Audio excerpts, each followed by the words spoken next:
C'est la troisième année que nous organisons une manifestation avec le collectif Marinaleda 81. Euh, pourquoi Marinaleda 81? Disons que la première année, nous l'avons organisée autour du village de Marinaleda en Andalousie, qui se bat depuis 30 ans pour son autonomie, qui se bat pour un certain nombre de conquêtes. Hein.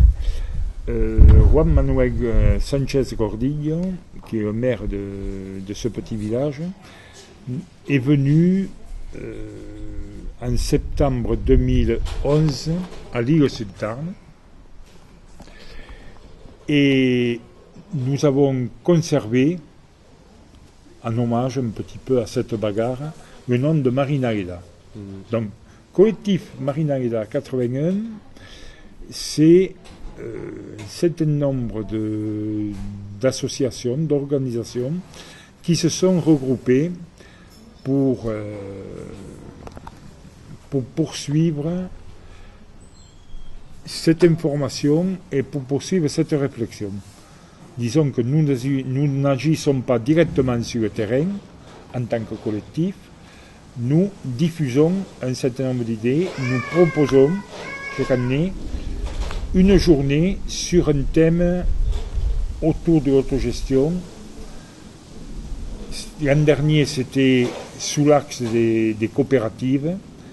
Il y avait la coopérative intégrale catalane, il y avait une réflexion à partir de ce qui se passe en Amérique du Sud, la récupération d'usines et l'appropriation ouvrière qui en a été faite, mais également ce qui se passe dans les Chiapas, hein, et également quelques expériences locales. Cette année, nous avons choisi, proximité des municipales en 2014 oblige un petit peu, de parler démocratie locale, de parler autogestion municipale, de parler démocratie directe, de parler municipalisme libertaire, de parler démocratie active. C'est tout un tas de mots-clés autour duquel tourne cette journée. Qui compose notre collectif, peut-être? D'abord, il y a deux journaux, un qui est l'intermondialiste, de sensibilité peut-être décroissante et libertaire, qui essaie de se faire le porte-parole des luttes et d'analyses qui vont dans ce sens. L'autre journal, c'est Confluence 81. Alors, Confluence 81, c'est un journal qui est un petit peu plus ancien, qui existe depuis 17 ans actuellement, qui est, disons, qui est un journal qui est mis à disposition par les alternatives du Tarn.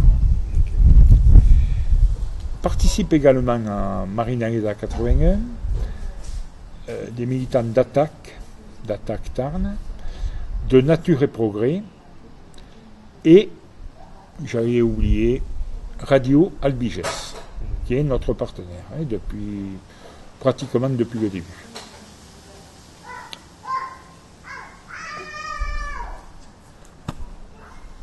Le thème de notre journée: gérons collectivement notre commune autrement. Et même, et si on le faisait, c'est ce que nous avons ajouté sur nos flyers et nos affiches, d'autres le font déjà, certains le font déjà, si on le faisait. Et parce que certains le font déjà, nous en avons invité. Il y en a qui n'ont pas pu venir, Tordère par exemple, ou d'autres en Italie ou un peu plus loin, ou Vandocourt, parce que Vandocourt c'est encore autre chose, qui est une commune du Doubs. Ils n'ont pas pu venir nous parler de leur expérience qui pour certains remontent à 30-40 ans. Mais sont là un certain nombre de personnes qui nous amènent un témoignage. Le premier témoignage, celui de Brigitte et de Roger. Brigitte Carras, Roger Winterhalter. Roger a été maire d'une petite commune des environs de Mulhouse, une commune de, je pense, 1500-3000 habitants. Il a été maire pendant 24 ans et Brigitte a été élue également dans cette commune. Il a été maire jusqu'en 2002. Hein, et puis, depuis, ils continuent leur bagarre, mais non plus en tant qu'élus municipaux, mais en tant que militants associatifs. Ils ont créé la maison de la citoyenneté mondiale sur Mulhouse, avec un certain nombre de pratiques, alors ils en parleront eux-mêmes facilement, mais je retiendrai dans ces pratiques le magasin Pour Rien. C'est un endroit où les personnes, en particulier des précaires, peuvent venir se servir, prendre ce qui leur est nécessaire. Hein? La gratuité est un des combats aussi de la décroissance de l'autogestion. Je crois que c'est important. Autre invité élu, Jean Falco, qui est en charge du dossier Agenda 21 dans une ville toute proche, Auch.